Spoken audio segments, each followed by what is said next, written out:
তুমি কোরআন খতম দিয়া মক্কা শরীফের ইমাম সাহেব হুজুরের দাওয়াত দিয়া, কাকরাইলার টঙ্গী চরমনাইর হুজুরদের দাওয়াত দিয়া খতম পড়াইয়াও মুনাজাত করাও, আল্লাহ তোমারে মাফ করবে না যতক্ষণ তুমি তার হক তারে ফিরত না দিবা। কারণ হক ফিরত দেওয়া হইল চাবি বন্ধ করা, আর পীর আউলিয়া দিয়া দোয়া করানো এইটা হলো পানি মারা। আগে চাবি বন্ধ করা লাগবে, পানি পরে মারা লাগবে। এখন আমরা শুধু পানি মারতে রাজি, চাবি বন্ধ করতে রাজি না। আল্লাহ আমাদেরকে বুঝদান করুক। বেজার হয়েছেন মনে হয় আপনারা। আমি সূরা পড়ছিলাম, কোনটা মনে আছে না ভুলিয়া গেছেন? কোনটা কয় না, নাম কোন নাম? আড়াইতাল্লাদি সূরা। এই আড়াইতাল্লাদি সূরা কেউ যদি একবার পড়ে, আল্লাহ তাআলা তার আমল নামার মধ্যে সাথে সাথে 1225টা নেকি জমা করিয়া দিবেন। 1250টা। তা আসলে আমরা নেকি কামাই করার জন্যই যখন মাহফিলে আসলাম, আমরা বেদ গুণে আমরা আমল নামার মধ্যে 1250টা নেকি আগে লোড দিয়া লই, এরপরে ওয়াজ তাফসীর পরে শুনবো। রাজি আছেন? আউযু বিল্লাহি মিনাশ শাইতানির রাজীম। বিসমিল্লাহির রাহমানির রাহিম। আরাআইতাল্লাযী ইউকাযযিবু বিদ্দীন ফাযালিকাল্লাযী ইয়াদউল ইয়াতীম ওয়া লা ইয়াহুদ্দু আলা তাআমিল মিসকিন।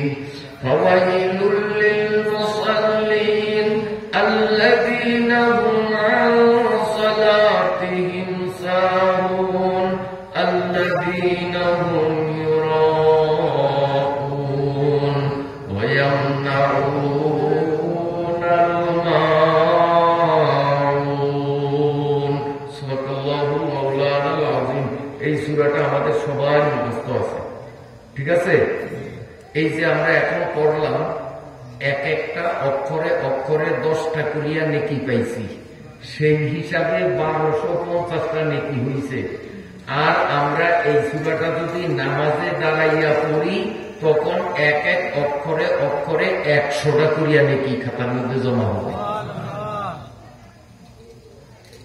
এই সূরা এক শানে নুজুল, মানে কোন প্রেক্ষাপটে, কোন ঘটনায়, কোন মুভমেন্টে, কোন হালতে আল্লাহ সূরাটা নাজিল করছেন।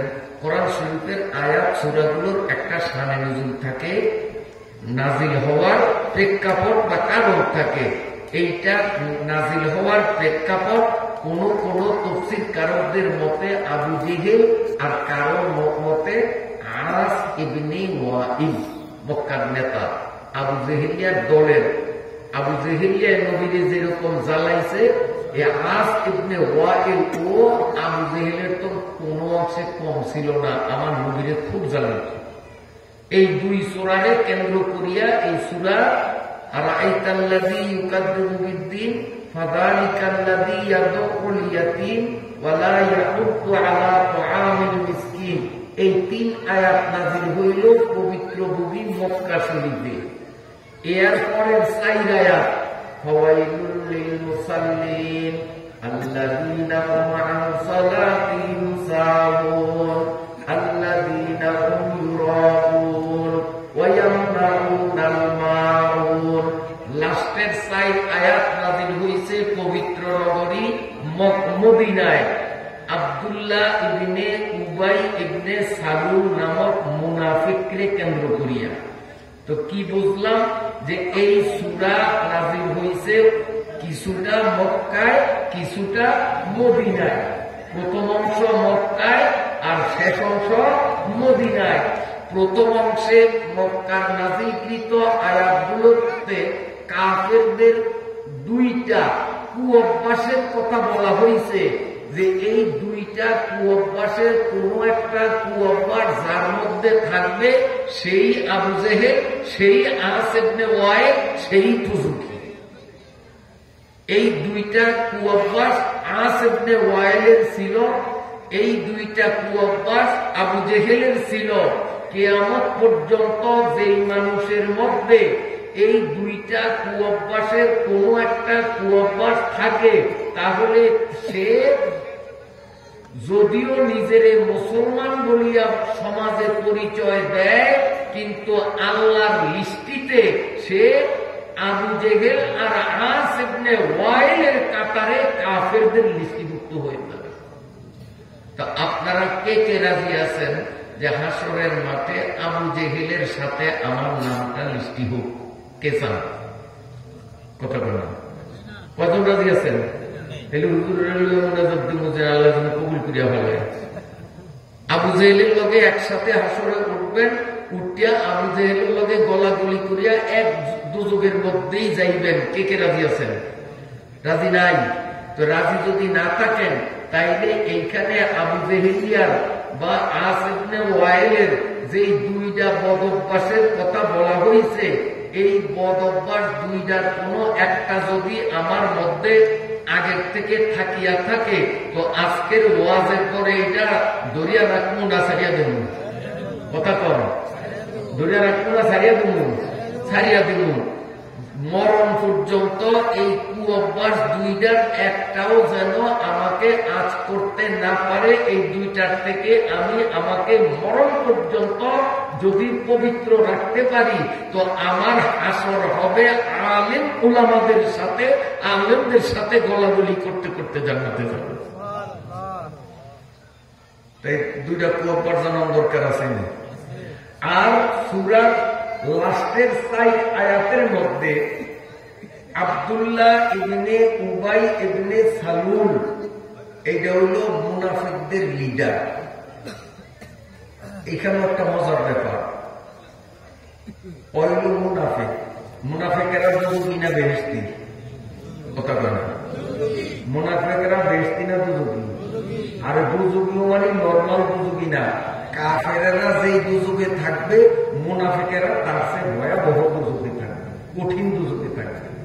মুনাফিকের তো দুজক, কাফেরও তো দুজকের থেকেও কঠিন। তো সেই দুজুকি মানুষ, মুনাফিক মানুষ, নামটা কত সুন্দর, আব্দুল্লাহ। কি নাম? আব্দুল্লাহ। দেখছেন, মুনাফিকের নাম আব্দুল্লাহ। আর আমাদের দেশে বর্তমানে মুসলমানের পোলাপাইনের কি পোলা আর কি মাইয়া এমন নাম রাখে, যেই নাম শুনলে এটা কি মানুষ না জানোয়ার না এটা কি তাও নির্ণয় করা যায় না, কোন অভিধানও পর্যন্ত খুঁজিয়া পাওয়া যায় না। এরকম নাম সমাজে আছে না? এমদাদ সাহেব হুজুরের দাওয়াত দিয়া নেয়, ব্যাখ্যা হলে কিছু হুজুরের নাম ব্যাখ্যা দেয়, হুজুরের নাম সুন্দর একটা নাম ব্যাখ্যা দেয়, নাম রাখা দিয়া হুজুরে পান একচুয়ালি মৌ দিয়া ঘরের তো বাইরে হারে না, নিজেরা পন্ডিতি করিয়া হুজুরের রাহমিয়া নাম চালো খুশিয়া থুইয়া, এরপরে নিজেরা আরেকটা নাম রাখবে, ওইটা আসল নাম, এইটা ডাক নাম। আসল নাম এই ধোকাবাজি করিয়া ওইটারে ডিলেট করিয়া দিয়া এখন এমন একটা নাম রাখে, যে নাম শুনলে এটা কি হিন্দু না বৌদ্ধ না খ্রিস্টান না মোমেন না কাফের না মুনাফিক না জানোয়ার না অন্য কিছু ঠিক করা যায় না। এইরকম অর্থহীন নাম আমাদের সমাজে বেশিরভাগ বর্তমানে পরিলক্ষিত। এটা আফসোসের ব্যাপার, এটা আফসোসের ব্যাপার। আলিমদের দ্বারা নাম রাখাইলেন, চালাকি করিয়া সেইটা ফালাইয়া আবার নিজেরা এরকম খারাপ নাম রাখলেন। হাসরের ময়দানে কোটি কোটি মানুষ শুধু নামের উসিলায় মাপ পাইয়া যাবে।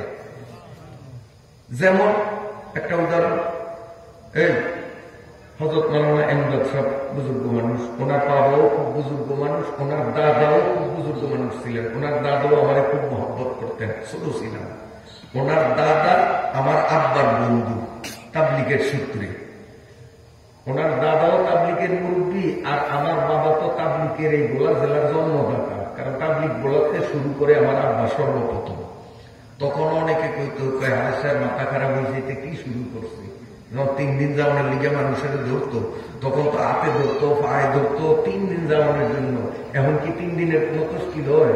আরে 1 সিল্লার তস্কিল তো হয় না। এখন বয়ানের পরে খালি বিদেশের তস্কিল, আর 1 বছরের তস্কিল। আর ওই সময় 3 দিনের জন্য কি তেল মাথা বাঁচবো।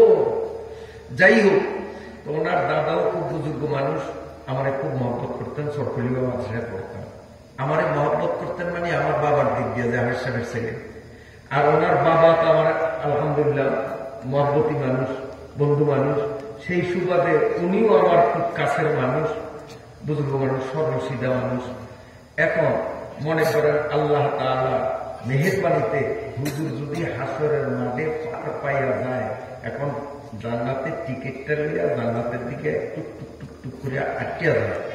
আর হ্যাঁ, মাঠের ওই কোনা একটা গুনাহগার অপরাধী খাড়ে রয়েছে, ওইটার কপালে দোজখ, বুঝলেন? তা আল্লাহ তাআলা ডাক দিল, এই এমদাদ, এই জান্নাতের টিকিট নে, জান্নাতে যা।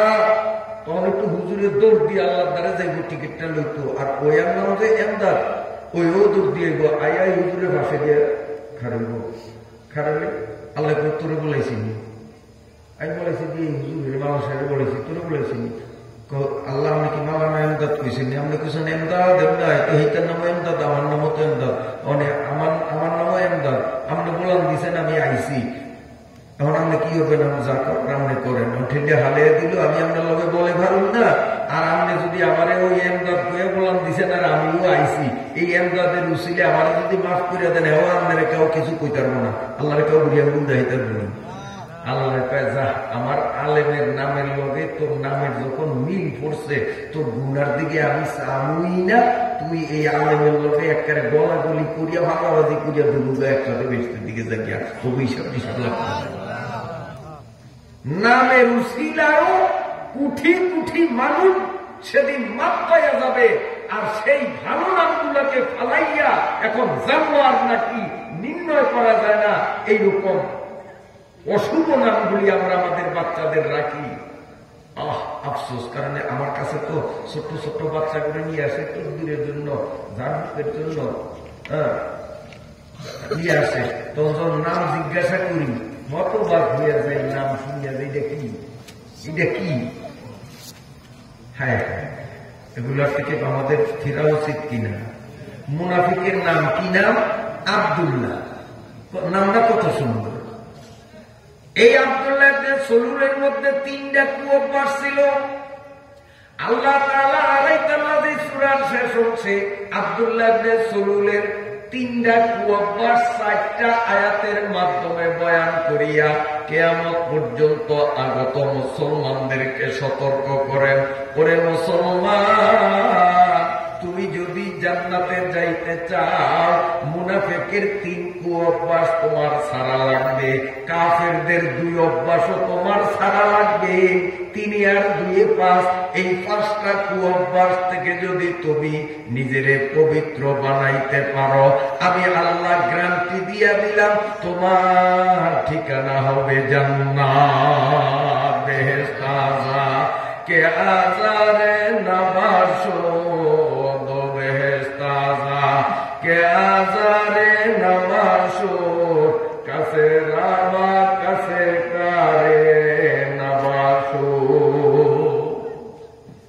তাইলে মোট কুঅভ্যাস কয়টা পাইলাম? কয়টা? কাফেরের কয়টা? 2টা, মুনাফিকের 3টা। কাফেরের 2টা, মুনাফিকের 3টা।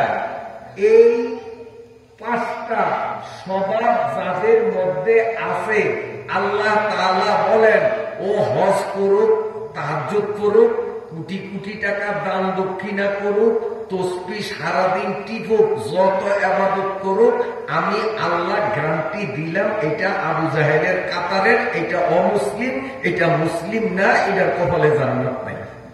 হজ করিও দুজকে যাবে, দান করিও দুজকে যাবে, তাহাজ্জুদ করিও দুজকে যাবে। কেন? ওই আবু জাহেলের 2 অভ্যাসের কোন এক অভ্যাস আছে। হজ করিয়াও দুজকে যাবে, তাহাজ্জুদ করিয়াও দুজকে যাবে। কেন? ওই আব্দুল্লাহ ইবনে সলুলের 3 বদ অভ্যাসের কোন এক বদ অভ্যাস অভ্যাসটার মধ্যে আছে, এগুলি সারার দরকার আছে, ছাড়তে হইলে এটি জানার দরকার আছে। কিন্তু জানানো কেমন, এই সেন্টারের অবস্থা তো আইজত হয়ে গেছে, গরিবই অনেক আগে হয়ে গেছে।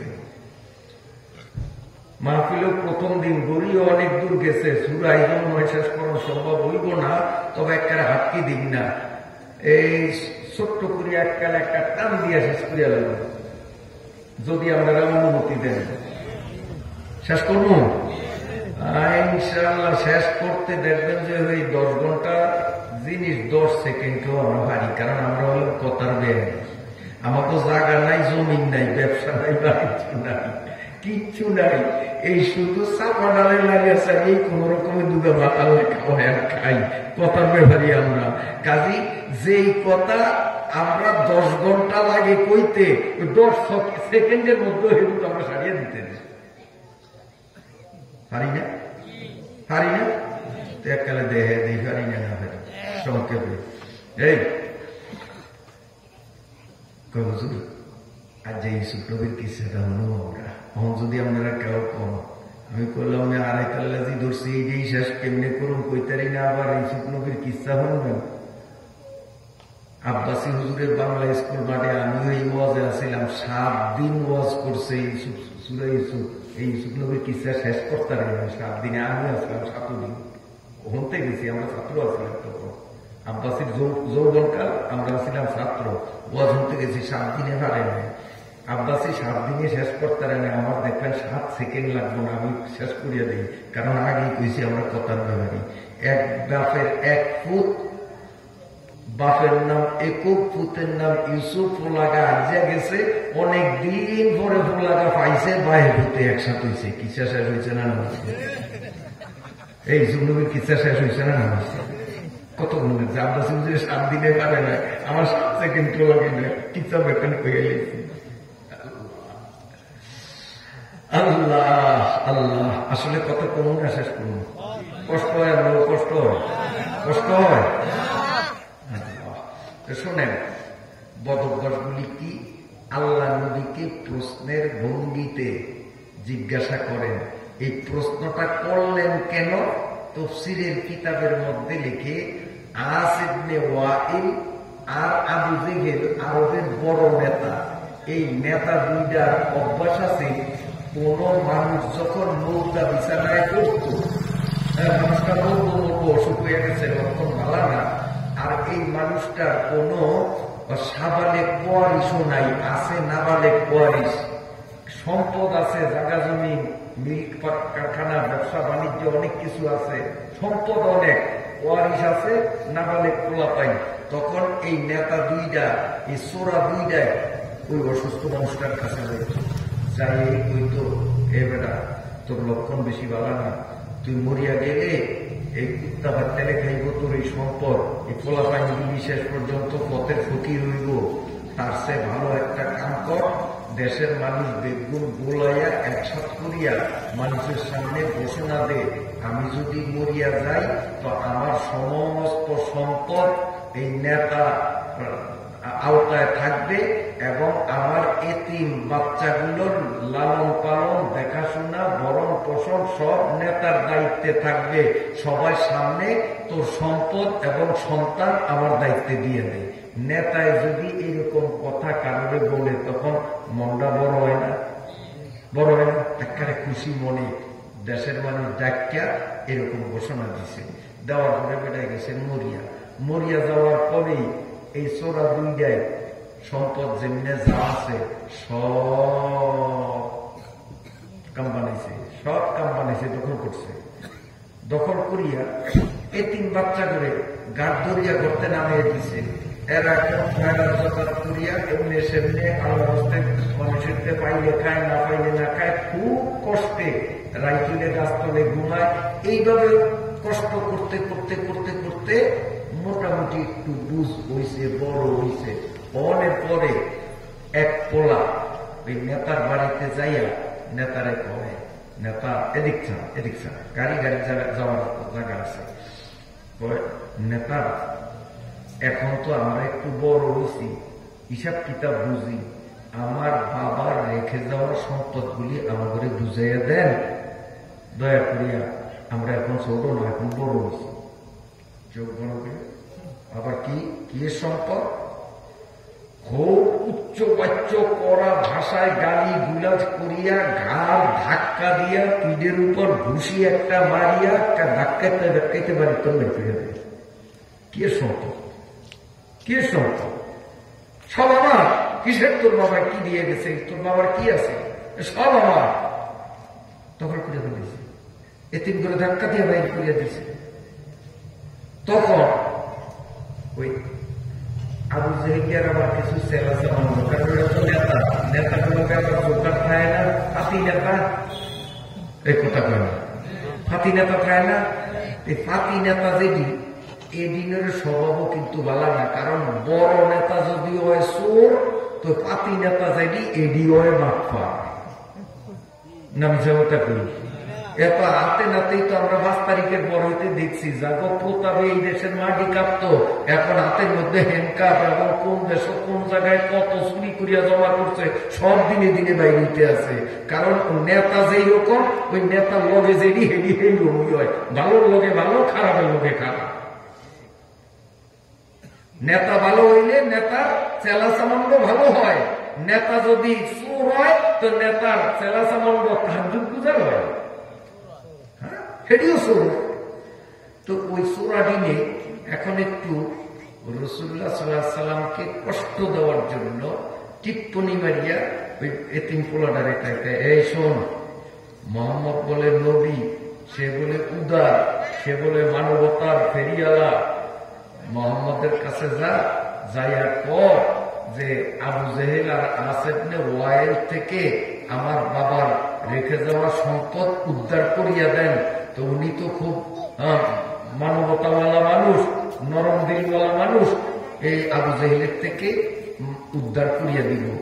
এদের উদ্দেশ্য হইল যে হাতকি দিয়া বলাটারে ওইখানে পাঠাইলে, আর মোহাম্মদের মন তো এমনি নরম, ওরা জানে তো মোহাম্মদ আইব, আর আইলে এখন আবু জেহেলের মেজাজটা তো খুব গরম, এর ধাক্কে ঢুকে করছে মেজাজ গরম।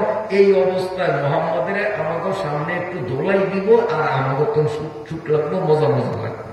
নাউজুবিল্লাহ, নাউজুবিল্লাহ। কারণ বর্তমানে আমরা দেখছি কিছুদিন আগে আমাদের দেশে তাহাজ্জুদ গুজার আল্লাহর ওলি যারা জীবনে গুনার গড়দারে গেছে কিনা সন্দেহ, নির্ঘাত ওলি, এই সমস্ত মানুষগুলাকে জেলখানার মধ্যে নিয়ে হাত করি দিয়ে হুইল চেয়ারে করে তাদেরকে এইভাবে আদালতে উঠায়। আর আমাদের দেশের কিছু কুলাঙ্গার মানুষ দেখছি, দেখা মজা মারে, হাসে, কেমন লাগে না, উজুবিল্লাহ, টিভিতে দেখিয়া, টেলিভিশনে দেখিয়া, তারপরে আপনার মোবাইলে ছবি দেখিয়া কি উল্লাস করে, আলেম উলামাদের উপরে নির্যাতন দেখিয়া যে বেয়াক্কেলরা, যে কুলাঙ্গাররা উল্লাস করে, এরা নিজেকে কোন লজ্জায় মুসলমান বলে প্রমাণ দেয়, এটা আমার বুঝে আসে না। এগুলো কিসের মুসলমান? এগুলো সব মুনাফিকের দল, সব মুনাফিকের দল, সব মুনাফিকের দল। বন্ধুরা আমার, ওদের উদ্দেশ্য ছিল মুহাম্মদ আসবে, আর আবু জেহেল মুহাম্মদের হাতে হ্যান্ডকাপ লাগাইবে, তাকে জেলখানায় পড়বে, তাকে সাজা দিবে, আর আমরা উল্লাস করব। ছোট্ট ছেলেটা কাঁদতে কাঁদতে নবীজির কাছে গেল। নবীজি তার মুখের কথাগুলি শুনলেন, নবীজির মনের মতো গলিয়া গেল। আল্লাহ নবী এতিম বাচ্চার মাথার উপরে হাত বুলাইয়া বললেন, বাবা চল চল, আমি তোর সম্পদ উদ্ধার করিয়া দিই।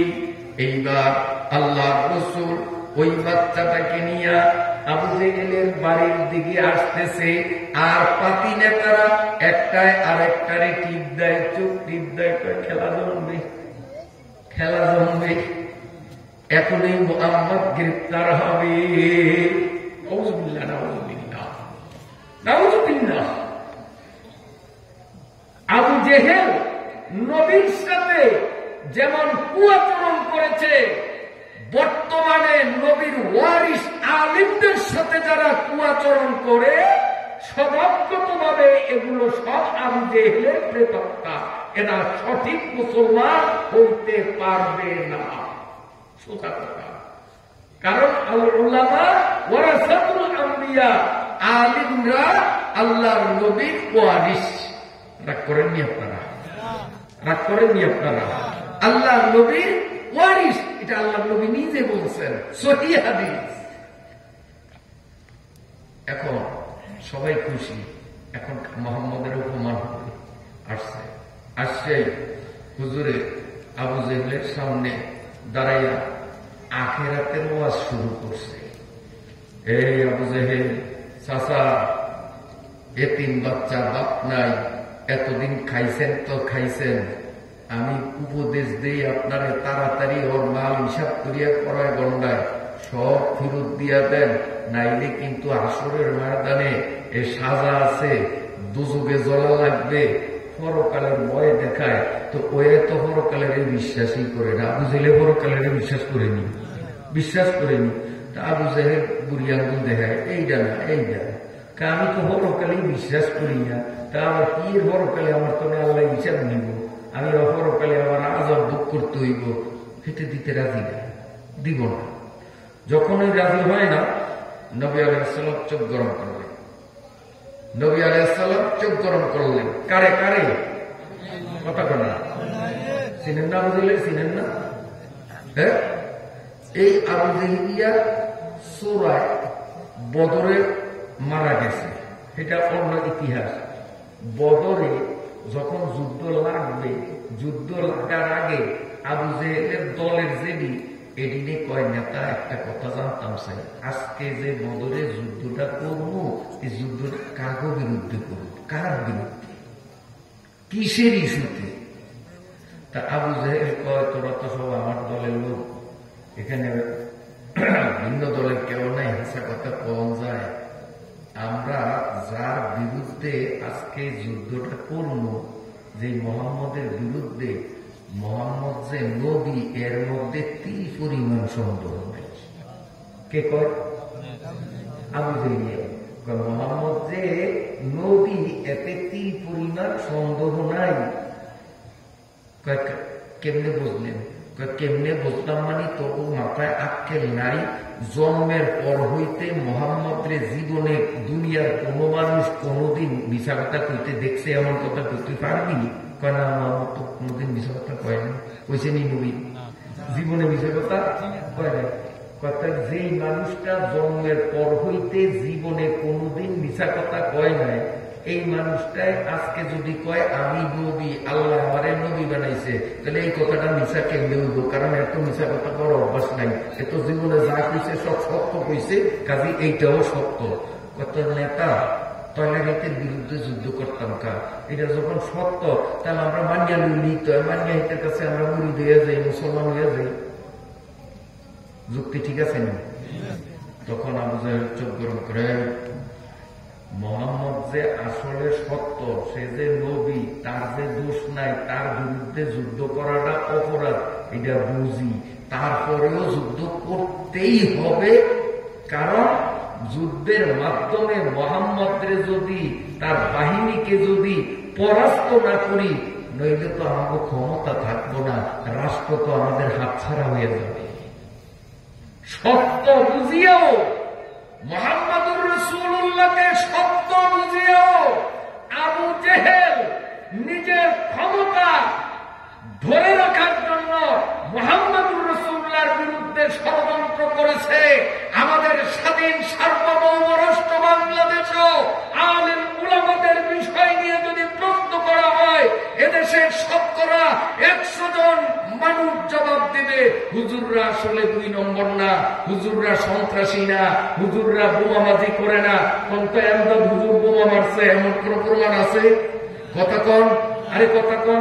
আমি তো একবারে ছোট থেকে এই আপনাদের সমাজেই বড় হয়েছি, কোনদিন গোলা শহরে কোন মিছিলে বা গ্রামে কোথাও বোমা থাক দূরের কথা, একটা লাড়ি লইয়া কোদাকুদি করছি, আমারে দেখছেন আপনারা? কথা কন।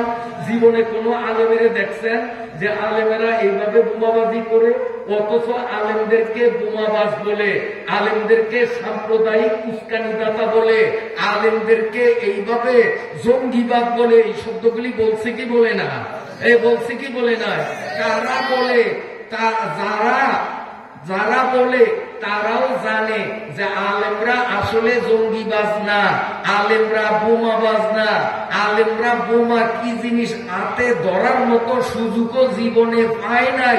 বোমাবাজি করি আমরা, হুজুরকে দোষ নাই, তারপরেও হুজুর করে শাপলা চত্বরে সাইজ করা লাগবে, তারপরেও হুজুরদেরকে জেলখানা লাল করে নেওয়া লাগবে, নইলে তো আমার ক্ষমতা থাকে না, কারণ হুজুররা তো উচিত কথায় হাত দেয়।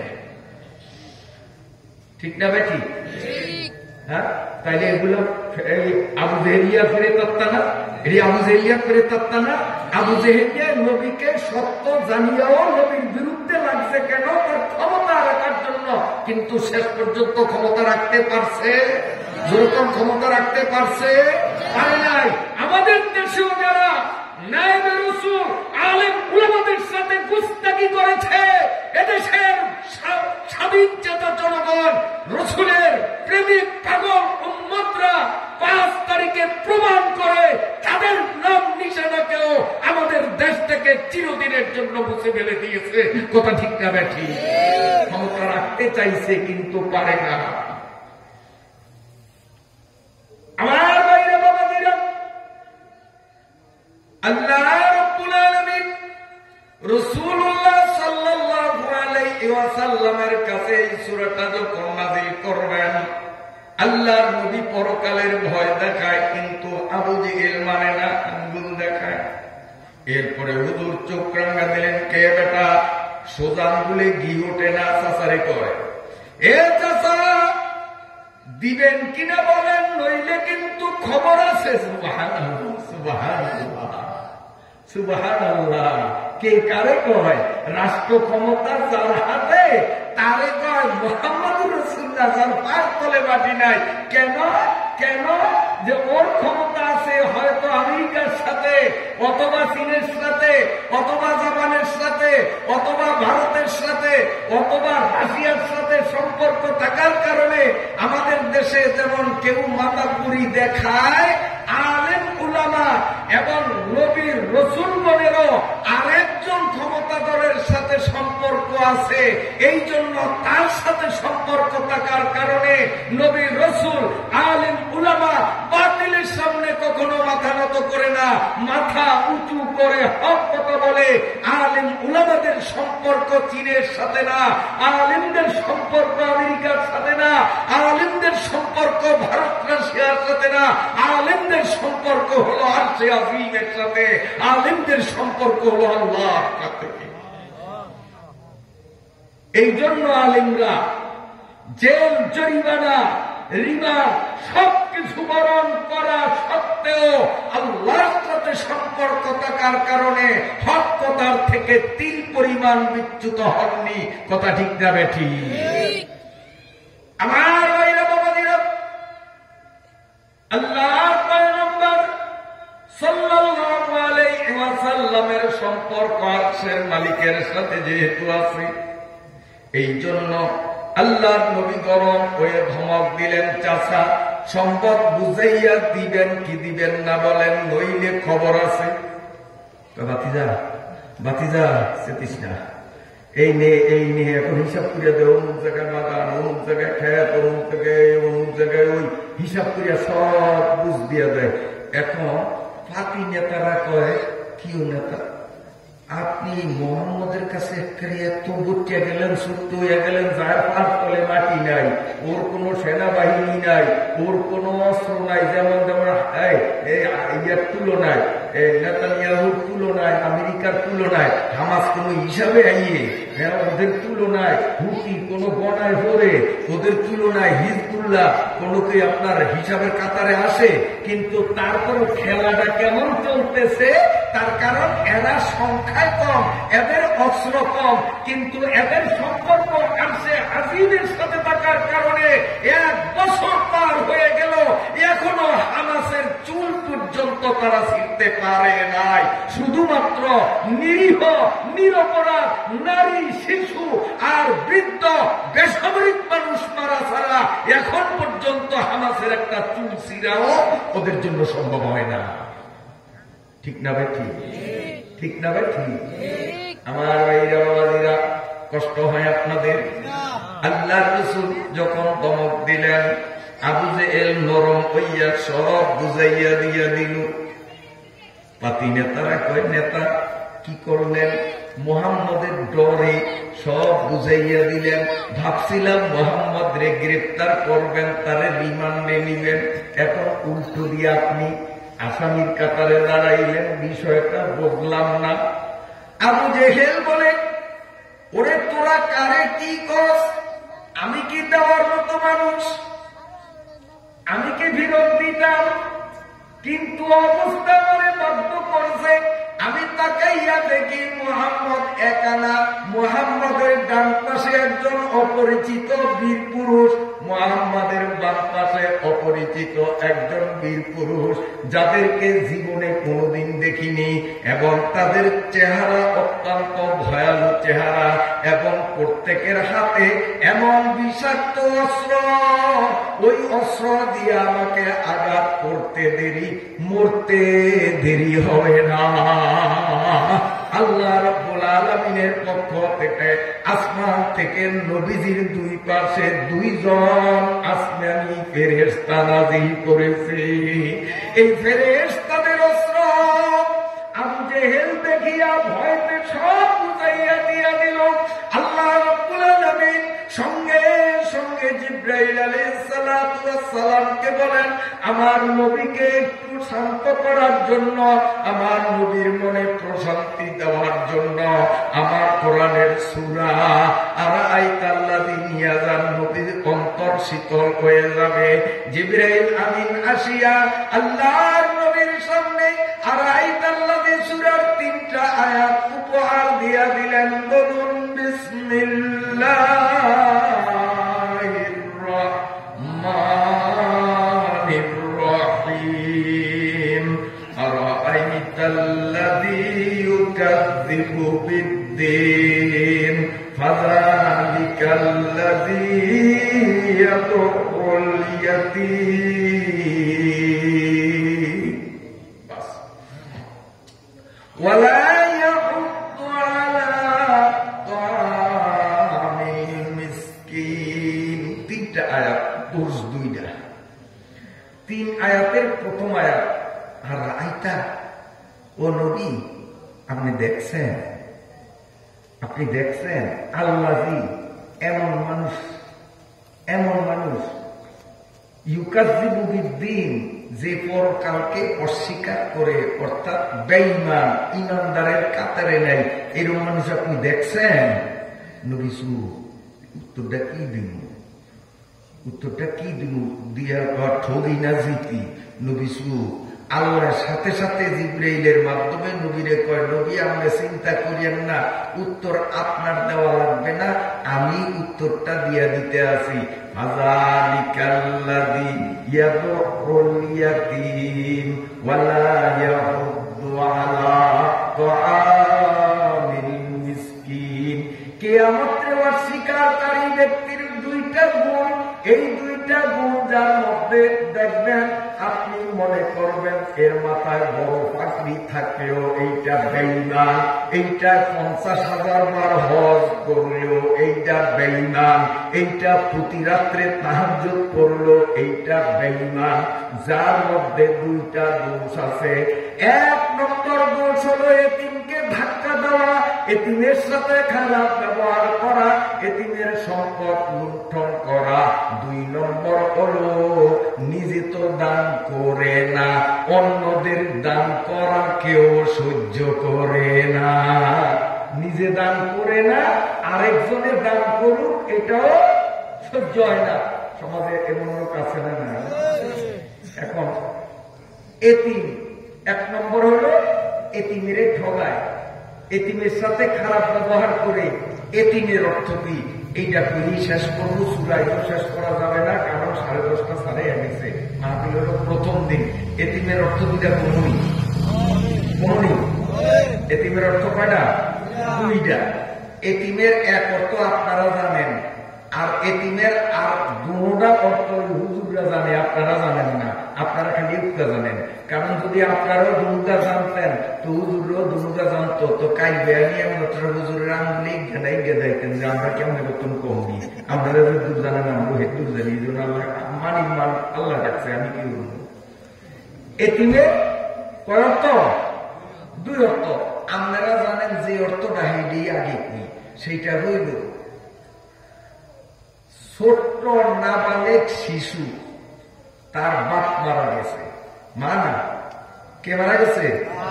শিশুটা ছোট্ট, একে বলে এতিম।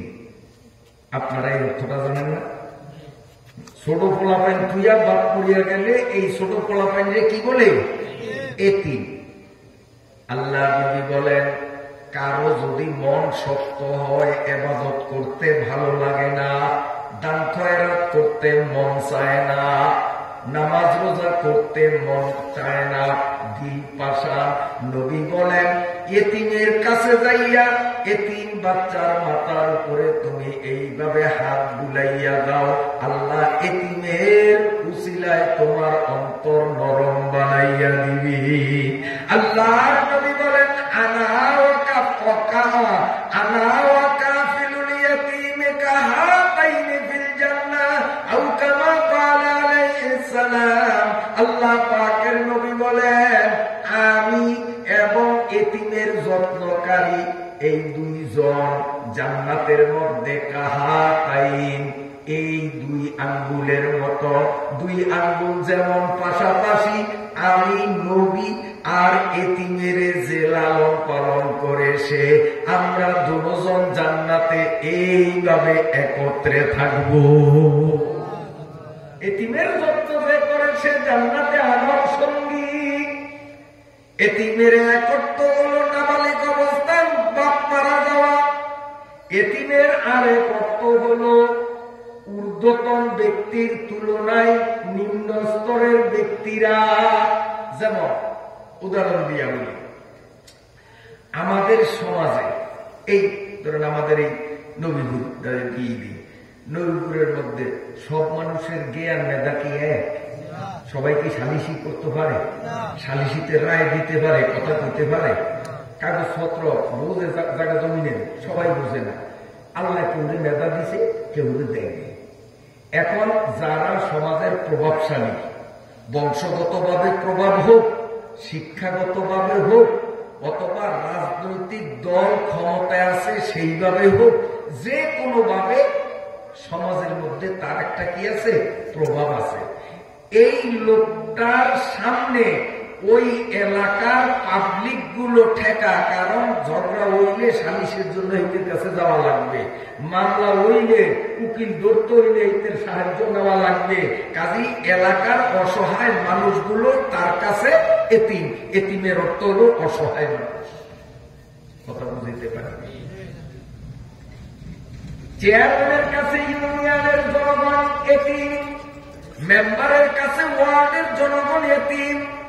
বর্তমান ডাক্তার ইউনূসের কাছে বাংলাদেশের প্রতিটি মানুষ আমরা এতিম। যদি ওনারা ওনাদের ক্ষমতার চেয়ারে বসিয়া জনগণের সাথে ষড়যন্ত্র করে জনগণের সম্পদ যদি তারা হস্তগত করে, চুরি করে, তারাও এতিমকে যেন ঠকাইল। তারাও এই ঠকানির কারণে আবু জেহেলের কাতারে চলিয়া গেল।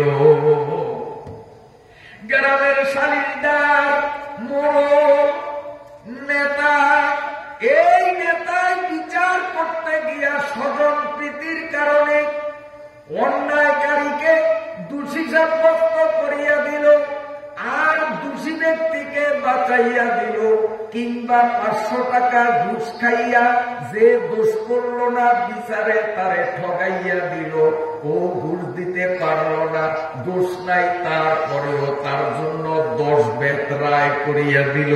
এমন সালিশ সমাজে আছে না? না। এই সালিশদারও এতিমের হক নষ্ট করলো। এই সালিশদারের হাসরের ময়দানে আবু জেহেলের কাতারে উঠা লাগবে। আসেব নে ওয়াইল, আবু জেহেল আর ওই সালিশদার গলা গলি করিয়া জাহান্নামে যাবে। আর আইতাল্লাযী ইউকাযযিবু বিদ্দীন ফাযালিকাল্লাযী ইয়াদুল ইয়াতীম ওয়ালা ইয়াহুদ্দু আলা তুআমিল মিসকিন। এই যে রাস্তা না, এইটা সরকারি রাস্তা না পাবলিক রাস্তা? কথা কোন, এটা সরকারি না পাবলিক? সরকারি। এই রাস্তার জন্য, রাস্তাটা পিচ ঢালাই দেওয়ার জন্য সরকারের পক্ষ থেকে নির্ধারিত অঙ্কের একটা বরাদ্দ আছে না নাই? এই বরাদ্দটা আনে কন্ট্রাক্টরে, ঠিকাদারে, ঠিক না? ঠিকাদারে আনিয়া, এই খেয়াল করিয়েন, ঠিকাদারে আনে এবং ঠিকাদারে আনিয়া সে শতকরা কয় % ব্যবসা করবে? কারণ এখানে তার শ্রম আছে, এখানে তার অর্থ ব্যয় আছে, কাজেই তার কিছু বেনিফিটের প্রয়োজন আছে না? এই জন্য সেইটাও সরকারের পক্ষ থেকে নির্ধারিত থাকে যে সে কয় % ব্যবসা করবে। কিন্তু ঠিকাদার সেই দিক তোয়াক্কা না করিয়া 100 টাকার মধ্যে 95 টাকাই চুরি করলো আর 5 টাকার মাত্র ফিস দিল। যেই ফিস উঠতে রিক্সার চাক্কার বসা লাগে না, শুধু ফন্সের জোতা পায়ে দিয়া উঠলেই রাস্তার 12টা বাজিয়া যায়। কেউ রিক্সা লাগে না, পঞ্চাশ জোতা ভাবি আটকে রাস্তা ভেঙে থাকে না? মিশা কথা কি হয়ে গেল? এই রাস্তা দিয়া বাংলাদেশের যতটা নাগরিক হাঁটবে সব নাগরিক গুলো তোমার কাছে এতিম। কারণ তুমি রাস্তা করবা, এই রাস্তা দিয়া জনগণ হাঁটবে। যে যতজন জনগণ এই রাস্তা দিয়া হাঁটবে, সারা বাংলাদেশের 64 জেলার বিভিন্ন জেলার মানুষও এই রাস্তায় হাঁটবে। হাঁটে কি হাঁটে না? চিটাঙ্গের মানুষ এই রাস্তায় হাঁটে না? কেন সিলেটের মানুষ হাঁটে না? খুলনার মানুষ, বরিশালের মানুষ হাঁটে। আমরা যেমন চিটাঙ্গের রাস্তায় হাঁটি না, খুলনা গেলে খুলনার রাস্তায়, ঢাকা গেলে ঢাকার রাস্তায়, যশোর গেলে যশোর রাস্তায় হাঁটি না? তো ওইসব জেলার মানুষ এই রাস্তায় হাঁটে না? এই রাস্তা দিয়া বাংলাদেশের যতটা নাগরিক হাঁটবে, প্রতিটা নাগরিক যেন তোমার কাছে এতিম।